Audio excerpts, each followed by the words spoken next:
This is Tom Walk with Busta, and I'm here with Beth Teska with Columbia Center for Urban Agriculture. We're meeting out here in the lot.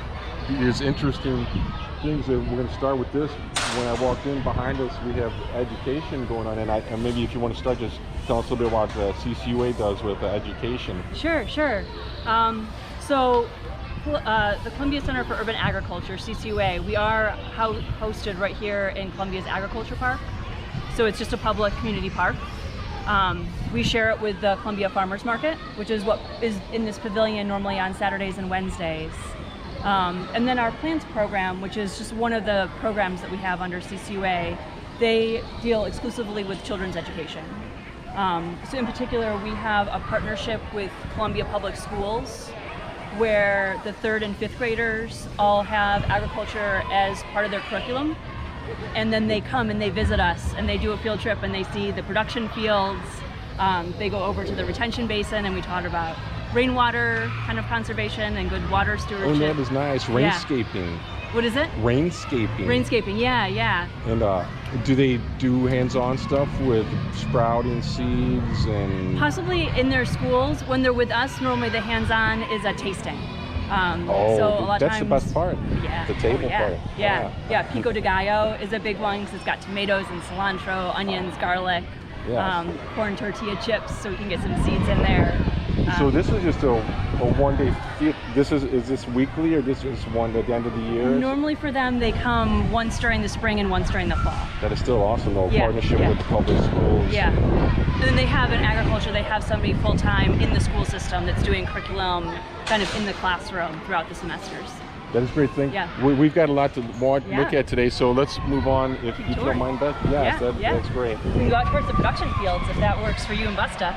Sure, we would love to see that. That's where we'd like to be.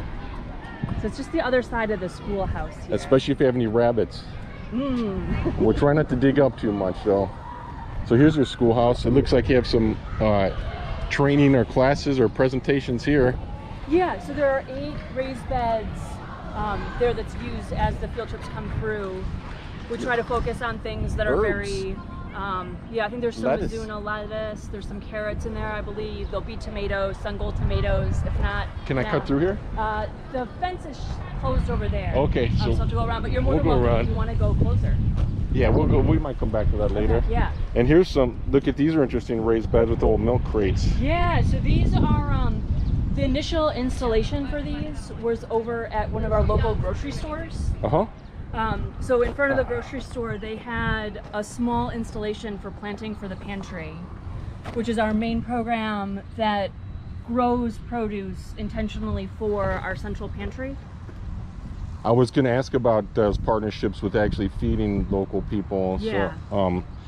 But let's talk about that now, before I jump into these tech stuff. Okay. Well, hold on, the first thing, Busta, get down. Busta's over here climbing on he's trying to do the milk crate challenge over there. Yeah. Well, let's see if he'll lay back down again here. Yeah.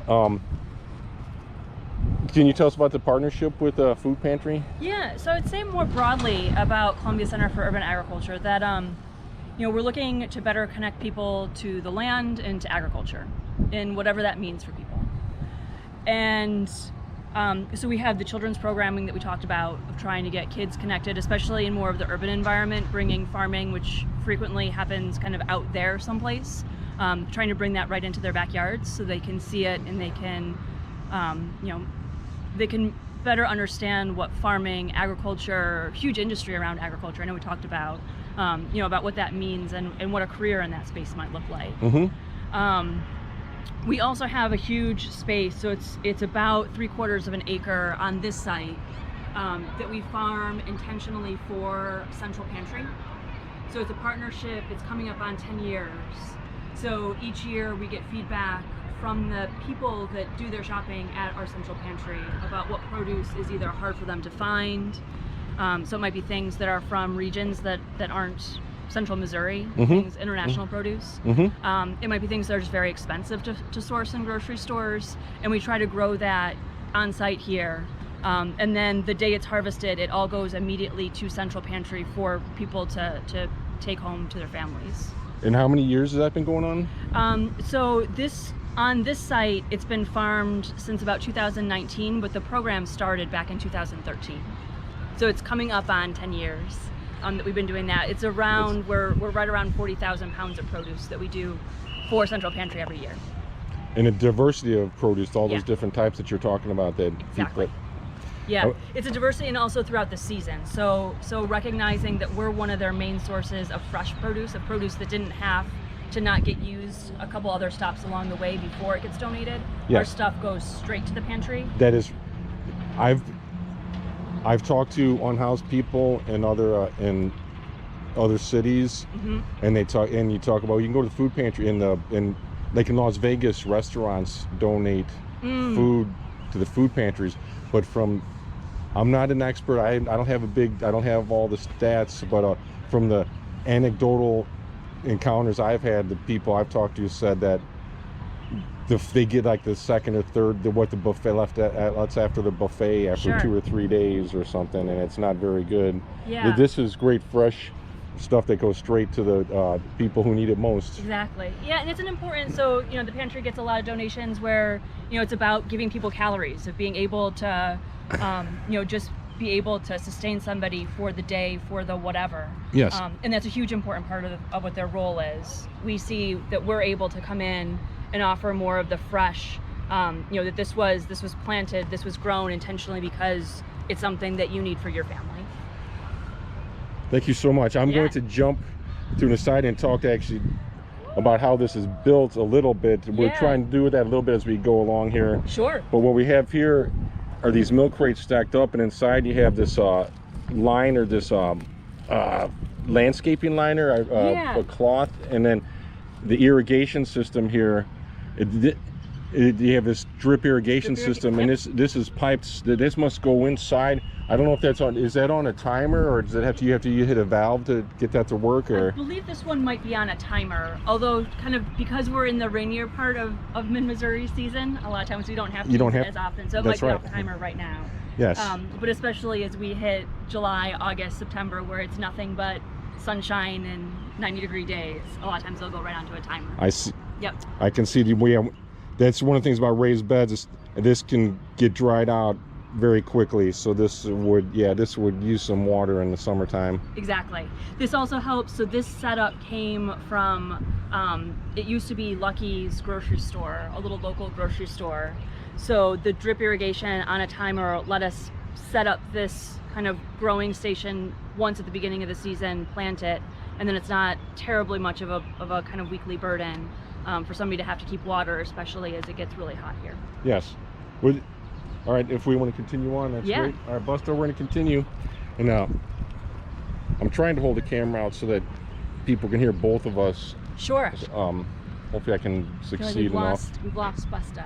He'll catch up. But Busta.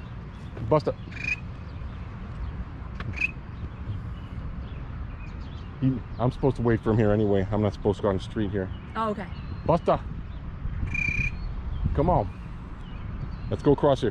Which way should we go now? So there's a little bit of a gravel path there. I'm gonna go up towards where that gravel path is. That's okay. That is fine. Okay. All right, Buster, we can go now. Let's go. Come on.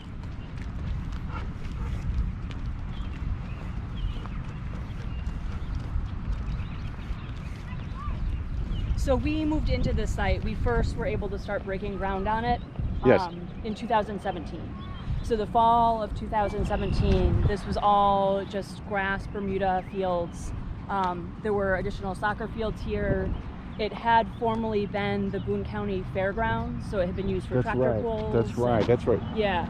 I have to mention that I lived in Columbia from 1986 to 1998. Okay. And when I came to the farmer's market, that was just an open lot, and the farmers would pull their trucks up in there and just... Yep. Yeah, and it was open to the weather. It's nice to have a little roof there. Oh yeah.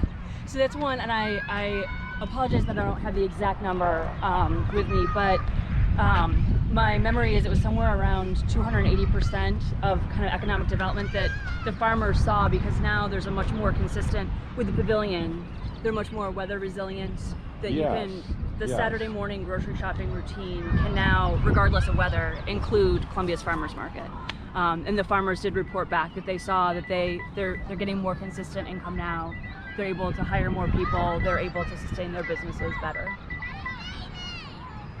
I got a call from my wife here, but thank you for that. Is great. That the economic impact of that is awesome. Yeah. All right, let's continue. Okay, I'm here interviewing somebody with the CCUA. I'll call you back in a little bit. Okay, no worry. Bye bye. All right, see ya. Okay, so we So this is the main planting for the pantry production field. So this is what I was mentioning earlier. The actual farm space here. I'm gonna walk ahead. Let's keep walking there, and I want to get in there and see that a little more. They've got a watered line there. Yes. So this one is similarly on a timer. This one has additional. There's a control valve. Now, I might see if Busta would mind. Oh. Is he able to stay or what? I've got a leash and I can call him. That would be wonderful. Yeah, Busta, if you don't mind. Busta, come here. Come here. We're gonna be on a leash here, Busta. Come on. Busta, come over here. Let's get on a leash. Come on. See if you can get through this fence. Come on, Busta. How do you get over there? Busta, He come here. underneath, Come here. but yeah. There you go. All right, come here. Busta,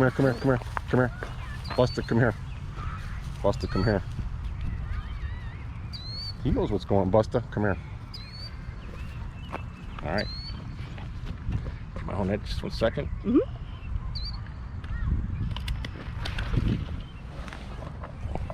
Okay. we kind of walk this path, and then we'll come in this side just so we don't get in the way of sweet potato planting. Is that what they're doing right now? Yeah. Yep. Do they eat the leaves? Actually, I take it back. That one's cucumbers. Those are the two things going in this week. It's sweet potatoes and They're going to build a trellis up there then. The cucumbers will go just along the ground. Oh, they will? Yeah. Yep. Is how we normally grow them here. They don't rot too much there? Or? Not too bad. No. Nope. Whenever I've grown cucumbers around here, I always built a trellis or something. Okay. This is a little leaf variety, so it might also be the variety that's been chosen. Okay. But yeah, if we go to the end of this path, we can kind of come in this side. One more question is, did the city donate this, or how did?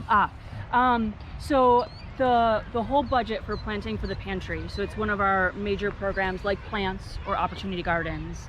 The planting for the pantry program is all of the sponsors come through as row sponsorship from the community.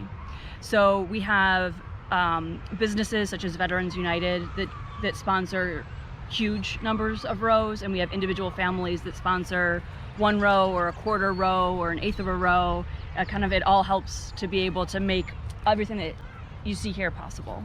A lot of the labor resources are also volunteers. Do any seed companies or ag companies Nope. donate to? Okay. Nope. Once in a while, yeah, not that I'm aware of, no major. So we do a bulk seed order every January across all of our programs. Well, there's more opportunities there, but a lot of them are focused on their commodity crops, and this is more diverse here. So this. It's a nice. So this is where we can go straight to the pantry, ask what their clients want, and we know that that's exactly what we're able to grow, which is a huge. I think a part of, it's not tied to grants. This program in particular isn't tied to grants. It's not tied to anything but what pantry patrons want, and our community is willing to fund that for us. So it's an awesome opportunity. Yeah, so so they're planting cucumbers now, tomatoes are getting ready to go in, peppers. So this plot, let's see, last year it would have had more. I think this is where collards and chards and leafy greens were. This year it's now ready for tomatoes, cucumbers. I'm seeing some leafy greens over on the other side there. Yep. So we've got, where the volunteer in the red shirt is, she's working on a lettuce harvest. Yeah. So our spring lettuces are starting to come out. The quadrant back there, so there's 4 quadrants. The quadrant kind of back that way is where scallions overwintered and garlic is still in there overwintering. That's a lot of garlic.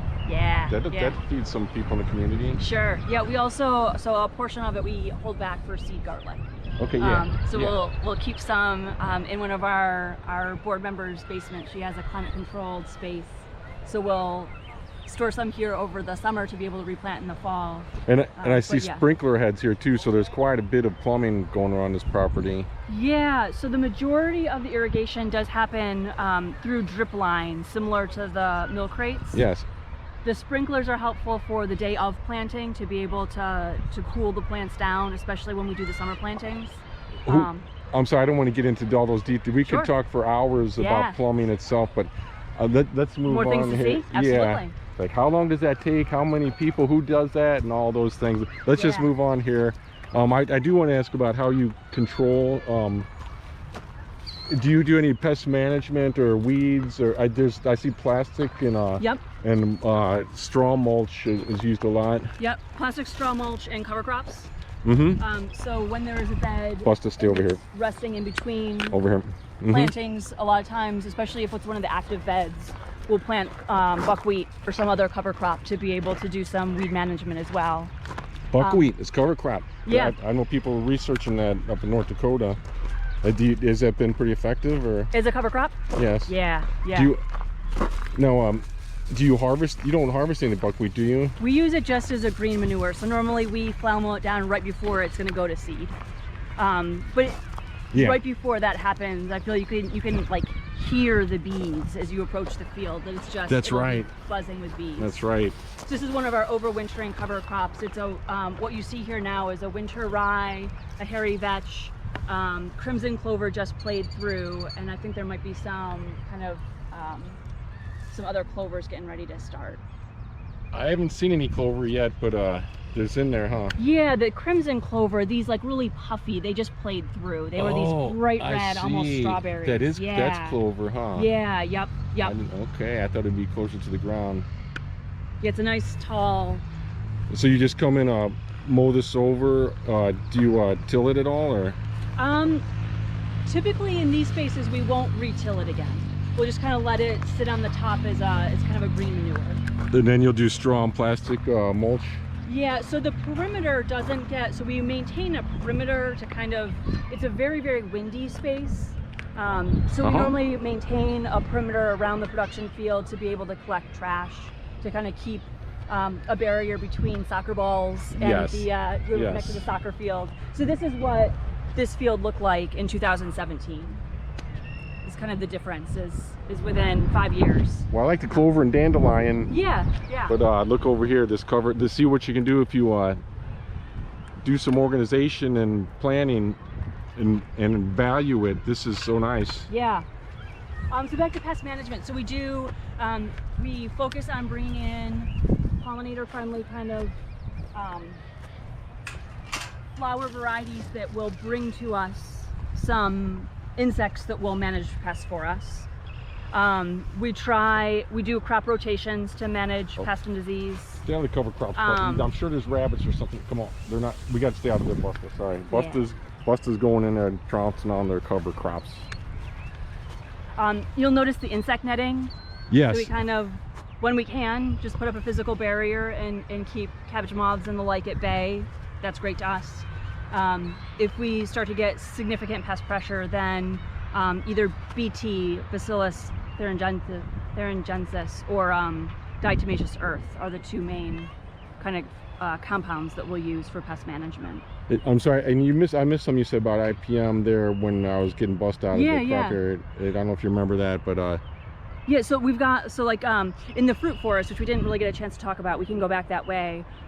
So we plant to try and bring beneficial insects to the perimeter, to have them do the work for us of managing pest insect populations and just kind of keeping the population in check. And then the insect netting, crop rotations. So are the beneficial ones like wasp or predators of the exactly for like parasitoids or okay. Yep. How often have you had to just take out a whole row or crop because of it was too severe or it was too risky to your other rows, or do you have to do that at all? I can only think of one time when that happened, one row, and it was a combination. The pests weren't necessarily the culprit. It was also just a very, very wet spring. It was last spring. And so it is a rehab Bermuda grass clay soil field, and there are still some areas where the soil is just denser than others. And it was a collards row where it wasn't happening for the spring, so we flipped it in the summer to something else. Yeah, but it was a combination of just real wet, so then the plants aren't they're communicating that they're in trouble, so they're pulling in pests. And here I'm gonna jump in right here, and here's the soil here. Yeah. So this is soil you're dealing with, is a Exactly. And that's a little better than what it started with. So that would have seen a bit of cover cropping already, not as much. So every time we plant, we bring in 3 to 5 wheelbarrows of compost that we're always adding to these beds. So these beds have had, you know, 4 or 5 years now of just constantly getting more and more compost added to them. Lots of feather meals, blood meals, kelp meals, azomite, gypsum, things in that space to be able to amend the soils. This kind of cover crop perimeter, less so. So it's an incredible difference between what we inherited, and the actual beds that we're using for production. And I have to say that, well, I'm a native of Missouri, so I'm kind of used to this, I guess. But other place I've been, this is still a good soil to start with. I know it seemed like it had pretty good organic matter. I guess you said it was a lot of clay. There's not a lot of sand, I guess. It's pretty dense. Yeah, it's pretty dense, a lot of clay. So this would have had several rounds of compost still added to it. I see. So it's a bit, and cover cropping, and just... This is after, would you 3 years? About 3 years of kind of gentle cover cropping, less intense. So like the production rows are getting, 3 times a year compost deliveries, or compost wheelbarrows. We do, so if you notice, the volunteers or people working in the field manage a strict no stepping on the beds, kind of trying to aerate the beds as much as we can, keep them uncompacted. Okay. Kind of. We better obey that, Busta. We're staying on the paths here. We're staying on the paths here, Busta. Yeah. I'll keep your leaves short. I'm gonna get a little close if you don't mind. I'll keep them off. Yeah. We're just gonna go a little close. We have so you can see what. Happy to hold his leash if that's comfortable. Whatever. That might be all right. Yeah. I just want to get a little close. Is this berries or what is this? These are 2 rows of radishes. Radishes. Yeah, radishes charred, and then that's probably mere lettuce. It's a more heat tolerant lettuce.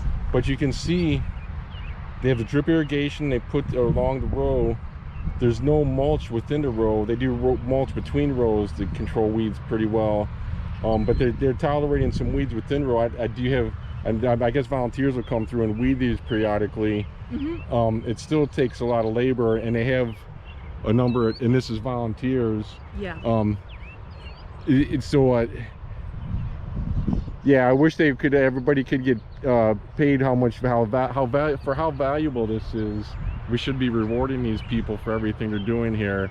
But anyway, I'll get off of that. Yeah. And but these are interesting rows here. Yes, they're all 100-foot beds. They're 30 inches wide, 100-foot bed with 18-inch paths. So we're trying to kind of cram as much into here, kind of demonstrate how many pounds of produce you can grow, and what kind of, as you look left, right, up and down, is really not phenomenally much space. Have you and there's different schools of thought on that. I don't know how much you packing more densely to control the weeds, or giving the plants more space so that they could produce more. And but these seem pretty dense plantings here, and it doesn't look like it's being thinned out very much either. We've been doing some thinning harvests.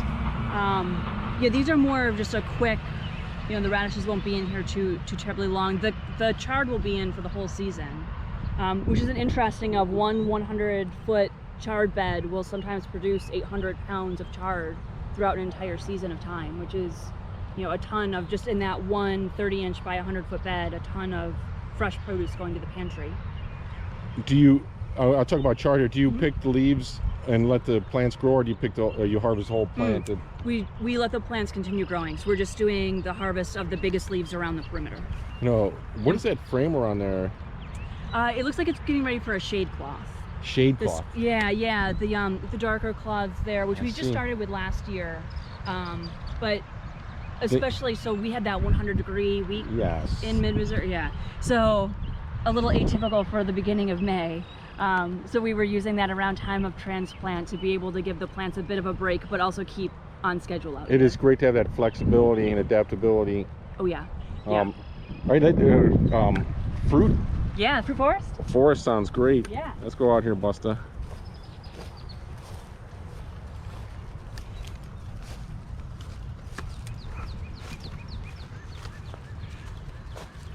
Yeah, I went to the University of Missouri. I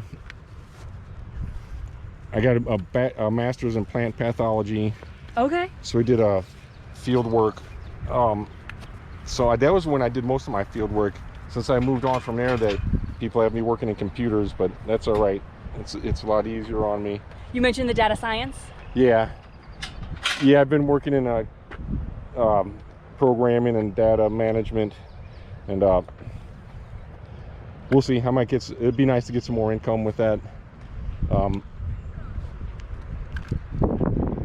But this is where if we're going to have resiliency against upcoming challenges, we already know there's going to be food shortages globally this year because of war, and with our lean supply lines not really favoring resiliency, this local production and with climate change and we don't know what's going to happen.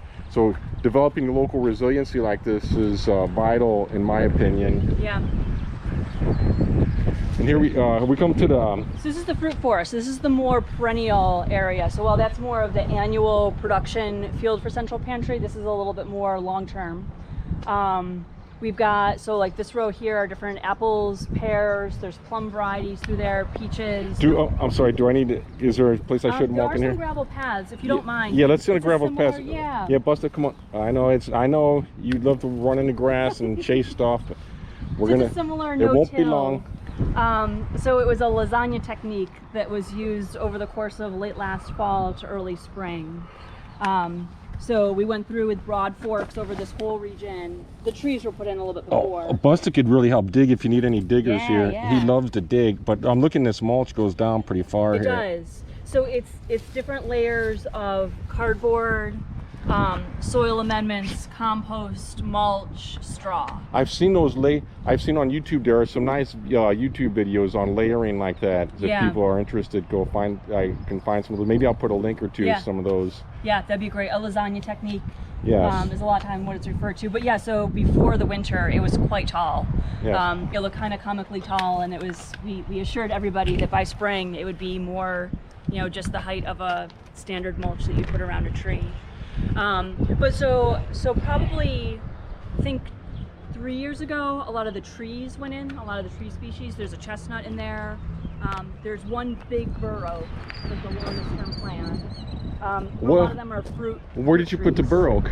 I think it's way in the corner. I'll say you got to put that off. You got to get some sunlight in here. Yeah, but like the idea, so that is nice. So a gathering place, or in 30 or 40 years. Exactly. Yes. Yep. So the first year was planting a lot of the trees. So these are a lot of non-natives. The retention basin has more of the native fruit trees. I'd like to see some of those like pawpaw. Pawpaws, persimmons. Yes. Elderberries, chokeberries. I saw some pear here. Yeah, so there's some Asian pears here. There's mulberry. some jujubes. I think we saw some native mulberries on our bike ride here. Okay. Along the Missouri River. Yep. So this is more kind of an experiment of what kinds of things we can grow in mid-Missouri. I guess you got to try and measure harvest then too. If you do grow, you want to get the fruit while they're here as well. Yeah, yep. So the plan would be over time that this becomes a source of fruit for the pantry. Fresh fruit. Yeah. This year we put in a lot of understory brush, brambles and herbs. A lot of the flags are kind of, so the last couple years we've been focusing on more of the canopy layer. Now it's kind of time to go to more of the understory, because they bury brambles and herb patches and the like. But this would be more of the perennial space, so the annual kind of planted to be able to show tours and field trips and perennial understories. Did you say? Yep. Blackberries. Yeah, exactly. Yep. So along the strawberries, the fence, maybe? actually, there's a hole. We can take this path down. So the space on the other side of the sidewalk here, kind of the hardscape, is more of a backyard demonstration space. So we try to do things more of a backyard scale for people, and they have we put in a bunch of strawberries this year. want to point out one more thing is, it's as long as that time is going, we're recording. You can see on the little window there. Yep. But if that stops, then we're not recording anymore. Okay. I'll try to keep my eye on it. As Yeah, well. just if you notice. We have, there's more mulberries. Yeah. So do you have multiple of single species? Are these, how many different, well, do you know offhand how many different species or varieties of trees you have in this? It's a fantastic question. Is this a half acre? Yeah, probably just about a half acre. Yeah. I know there were 40 trees planted in here, around 40 trees. I think it was 42 exactly. And I would say probably around 15 different varieties, 15 to 20 different varieties. That's nice. There's the tree layer. And then yes, this is again kind of more of a permaculture, kind of at a backyard scale. So where you see the mass of flags down there is where all the strawberries are planted. This is also, so this gets into more of where the produce comes for Central Pantry. So it comes from the field kind of down this gravel pathway. There's a wash pack facility where we can, as the name kind of indicates, wash and get it all kind of packed up for pantry patrons to be able to take. There's a huge cooler at the end of it that you can see that has a second door on the other side, so the pantry is able to come. We text them first thing in the morning to let them know what we're harvesting, kind of get a sense of if they're seeing something is really going quickly, or if something hasn't gone as quickly, we can kind of tune our harvest. so you're in daily communications with the food pantry about what they need, or Exactly. we can request for the next planting and all kinds of things. Yeah. What's coming up? Yeah, so for an example, bok choy is one where so we do spring fall harvest of bok choy. Yes. It sometimes goes super fast, sometimes it's more of a trickle. We can kind of tune how quickly we're harvesting it to kind of pair up with how quickly they're able to find families that want to take it. This is your fifth year?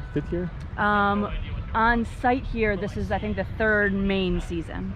Well, yeah, you said that, but that yeah, is, it's about the 10th year of the Planting for the Pantry program. that is great how much that's developed and worked out. Yeah, yep. Yeah, so we normally text them first thing in the morning, get a sense of kind of how much of our produce they have available, kind of what they're noticing in terms of who's coming, how it's being used. And then most times by 1 or 2 in the afternoon, they come, they've got access to the cooler, and they just pick up everything that's on the pallets that are waiting for them. Yeah. We're gonna look at this. Obviously this part people can't put in their backyards, but if we go back over here, you talk about beyond yard scale, and how much over here can people do at home? I think I can do pretty much all that. I mean, you could build tunnels. I didn't get over there and explore the details of the tunnels. Yeah, just rebar with some PVC piping. And we can do this lasagna mulching, plant trees. There is a lot of labor. You can see it takes a lot of time to do things. Even on your home gardens, there's always work to do. But is there anything over here that you think that somebody couldn't do at home? Couldn't do? Yeah.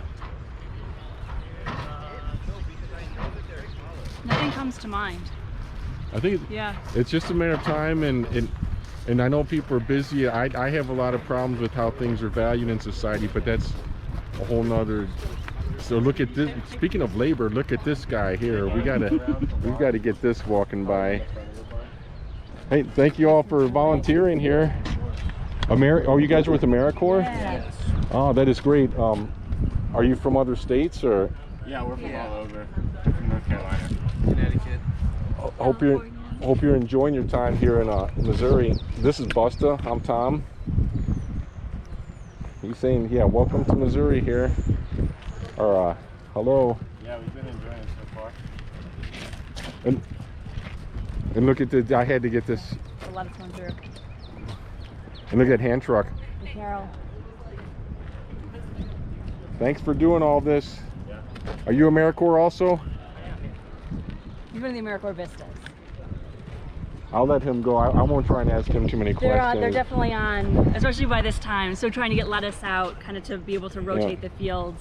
Sure. And just normally there's somewhere between like a noon or 1 o'clock pickup from the pantry. So normally we're trying to rotate it. I This do. is normally where it's crunch time. We can go over to the retention basin if you want. There'd be another Oh yeah, area. it's the rainscape, Yeah, and I do want to see the native trees also. Yeah, Is it it'd be over there? that way. Yeah, we can go Okay. around. Okay. Yeah, Sure. that's probably good. We can go kind of around the back end of the trail. Sure. Here.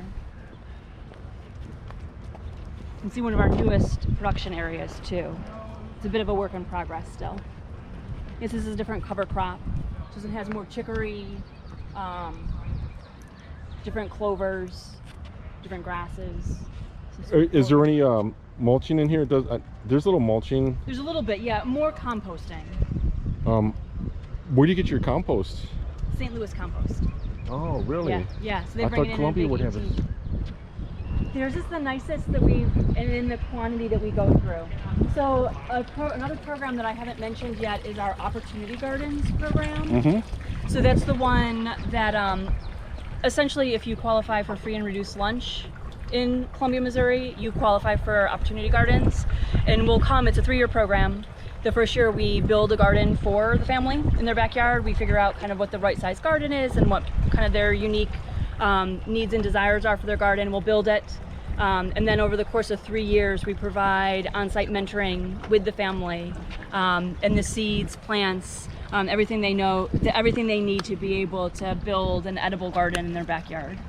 So we go through a lot of 3-year compost. program It's a with 3-year. families. Yeah. Do you know how many families you've worked with so far? Or? It's about 400. Over the course of, it started around 2012. Is that all Boone I County? believe. Or is that Columbia? It's predominantly in Columbia or right around in Boone County, but kind of around where our facility is, just to be able to be. The local population here is under 500,000, I think. We're a couple 100,000 people in. That number I'm not sure of. But still hundreds of people in a town this size. That is great. It's 100 or 400 different households. So then Households. Yeah, That's right. yeah. Not people. Households. And Yeah, they have so container gardening. So there is we did actually some of these big livestock crops. We did an urban farm near the Black Cultural Center on Mizzou's campus this year. Was the first time. One of their students had. Is that hops? I think they're different peas. Oh, that's peas. It's a Sorry. different, yeah. I'm supposed to know. Squirrely Let me see. pea, I'm and then, showing my I think ignorance probably here. some garlic. That is nice. Oh yeah. Yeah, so kind of just experimenting with different, so businesses, like I say, Mizzou's campus, kind of different options for what an edible garden can start to look like. So this is our 5th production quadrant. It's a bit, you can see that a cover crop is really taking over. This is definitely, it's had the least amount of cover crop work.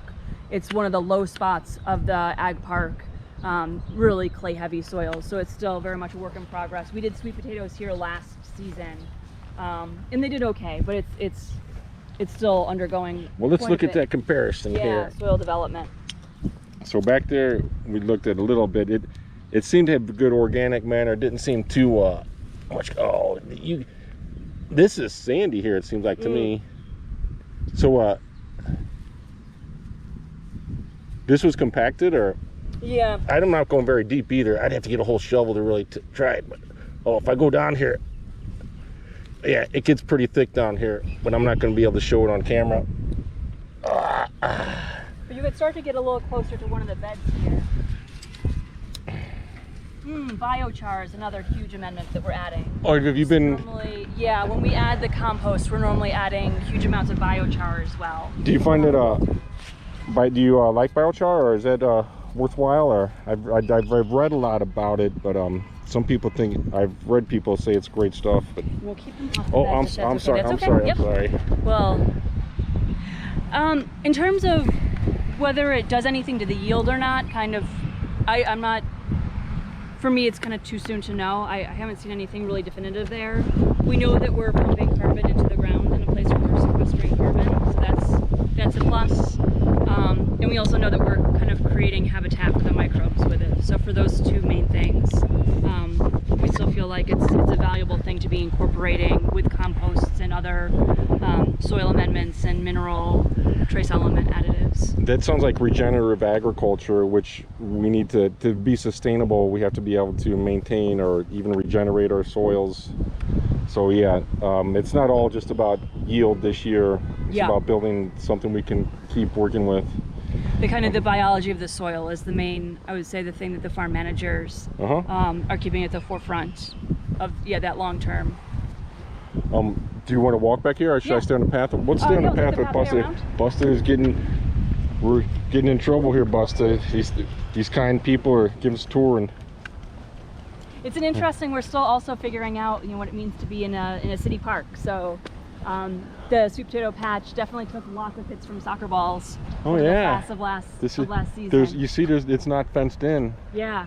So yeah. So it's an interesting this is more of our native west wall. So you're gonna be you'll be happy that Busta and I are leaving then, because if we were local, we'd be running through the parks, and who knows where Busta runs in the parks. Yeah, and that's what happened. So we've been adding some fencing around, primarily the planting for the pantry fields, of wanting to make sure that we're maintaining some food safety there too. Now here you got some raised or furrows or whatever. What do you call those? Yeah, so it's similar. So the beds out there were a little less. So these are more kind of in development. So they've been getting a lot of organic matter added to them. But yeah, so there's 16 beds here, just like the 16 that were back where we were looking at the chard and radishes. So people can get We can keep going here. the supplies here would be compost. Yep. And straw. Yeah. And cardboard maybe. Yep. And that's pretty much the layers, isn't it? Or yeah. Well, Yeah. here, So these were it was compost, or a layer of cardboard rather, then compost, and then wood chips. We were kind of keeping an eye on who was having trees taken down, and getting lots of kind of wood chip deliveries from different. So we've got some indigos here. So this is the rainwater retention basin. So it's not only capturing rainwater, which if the skies open up today, we would notice that this area is clearly the low spot of the agriculture park. So all the rainwater rushes here.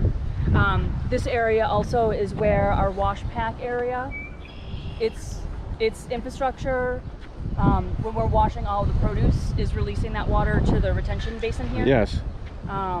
And this is where, so it's predominantly native plantings. Do you to try and kind of increase the biodiversity at the park as well. Do you get your irrigation water from this? We don't right now. So on the back of the office there, you'll see two big. Oh, I yeah. can't remember the gallon counts, but that's what they're using for when they do foliar applications. Yes. The irrigation water right now is coming from just municipal Columbia water, but especially when we're applying like a foliar feed to the plants, we're trying to switch over to using rainwater for that. Yes. Oh, I have to ask what those. Do you know what those grids or lines are across there? For the geese. We're trying to manage our geese neighbors. Okay. So I think they don't like the lines as much for being able to land. Yes, I see. This is so these are our blackberry bushes. Oh yeah. They're kind of, it's got a trellis there. The idea behind it was that the pruning can happen on one side of the trellis each year. So there's kind of the harvestable fruit just kind of keeps going back and forth between the two trellis sides. If the deer leave you any. We're trying to not tell them that it's back here. We're trying. We've been we've been luckier than we should be in some respects, because we know that we definitely have deer friends here. We've got a red fox that we've seen come through the retention basin. We've seen coyote through here. Yeah, the blackberry bushes, and trying to experiment with different varieties that fruit at different times of year. To again, like, be able to talk to people in Columbia, Missouri about which varieties. Are these native, or other producers grow these varieties? These ones are all cultivars, yeah. Yes. Okay. But yeah, so we've got some earlier flowering ones here. So it's. Oh, look at this. Yes. Yeah. Well, So like I said, trying to experiment with different types and how well they do here, and kind of how much they produce, and also when they produce it, so that we can help people when they're looking to put in their own edible landscapes, kind of have some ideas.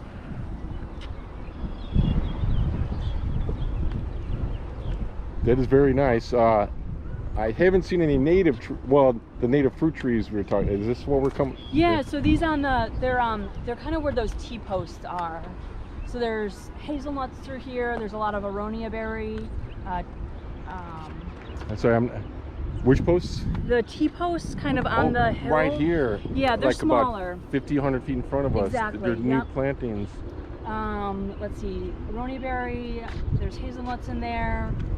There are pawpaws down here. They went in. They were a little smaller.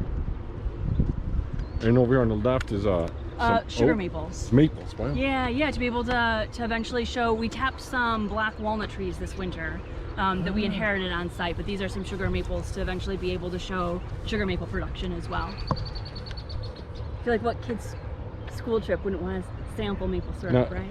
are you? That's right. Have that for a field trip. Are you working with anybody in extension or researchers at the University of Missouri? I know we did, so the agroforestry, I know that's where our group went to learn about tapping the black walnut trees. So we do a little bit of overlap back and forth. So. But all this is just your organization. Primarily, yeah. I think some of the native varieties came from Relief in, I think that's who it was, in St. Louis. That we've got some Missouri, also organizations that are in this space of conservation that have been really generous with donations to some of the, just the amount of varieties that we've brought in. We've gotten some really great donations. We've got the bluebird, some bird houses here. Wow. Now, lots to look at. I feel like there's a lot to kind of pull my attention. I think there's so much to keep track of here, and it keeps you busy. It does. It does. It's a lot of fun. Beth Tresca, right? Tesca, yeah. Tesca, Beth Yep. Tesca. Yeah, yeah. And what's your role here? So I was in AmeriCorps Vista last year, and now I'm the toolkit coordinator. So I'm documenting a lot of our programs for other communities to use. So I'm very excited about the idea of what we're doing here, moving to other communities when it makes sense to do so. That is, I was interested in that too. How important is it to be in communication with other communities? Yeah, for sure. So I know there's a little bit of similar development work happening down in Jefferson City right now.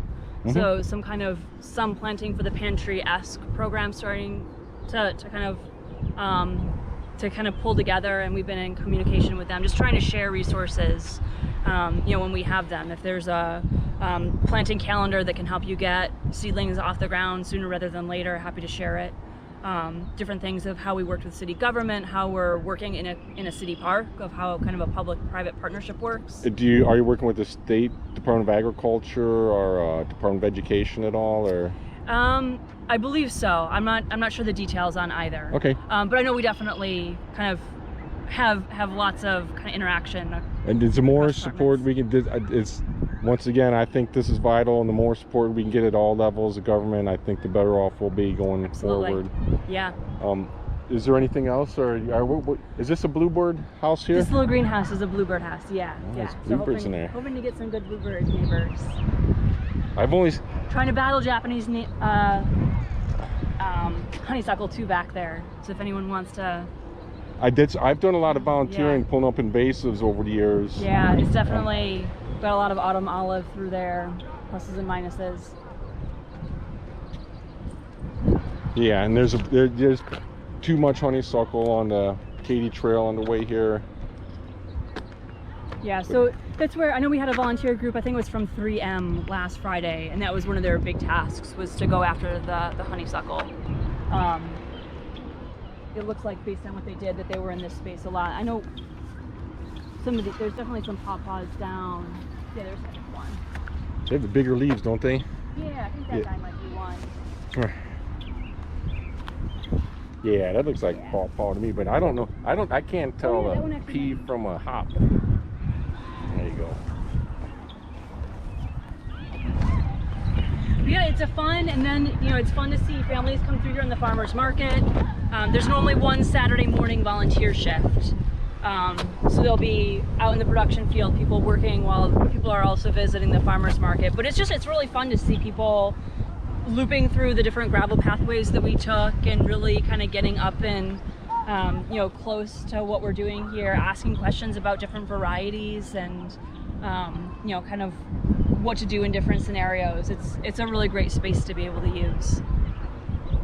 This is one of the better spaces I've seen. I appreciate you so much taking on this tour. I think we've pretty much come full circle. I think we have, yeah. We're on the other side of the pavilion here. Yes. Looks like the field trip has moved over into the... Yeah, the field trip's going over to there. Over those benches we saw over there. Are there any other upcoming programs or anything else you want to highlight, or any suggestions or requests? I think we talked about planting for the pantry, plants, and opportunity gardens were the major programs we talked about. Some other ones that are kind of newer, we have a produce prescription program. So 3 area clinics right now, the healthcare providers there are able to prescribe produce to families. And then those families can take that prescription to Columbia's Farmers Market to exchange for tokens that they use to shop at the market, to be able to get produce every week for their family, which is a really neat kind of where our story started, is connect people kind of wherever they are in their life's journey and circumstance to better food, better agriculture, awareness of the food system.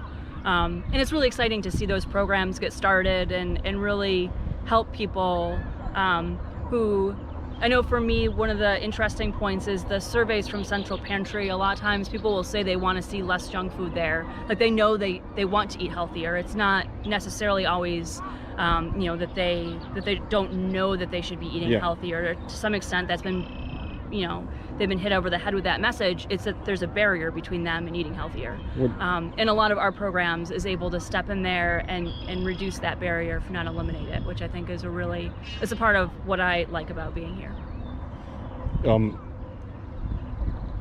That is very nice. One more thing is I have talked to people in St. Louis area.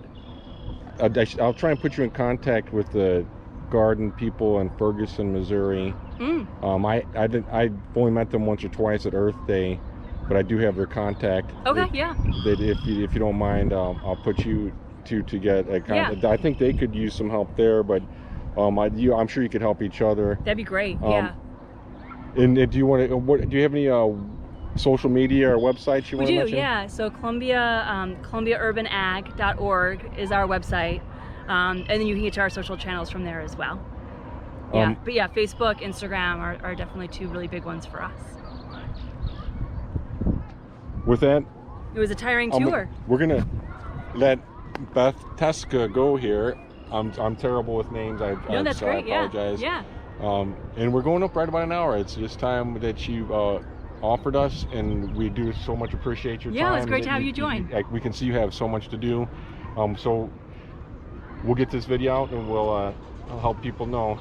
And thank you so much. Yeah. Thanks for joining us. I hope you enjoyed the tour. All right. Have a great rest of your day. And you too. You have a great rest of your day too. Thank you very much. All right.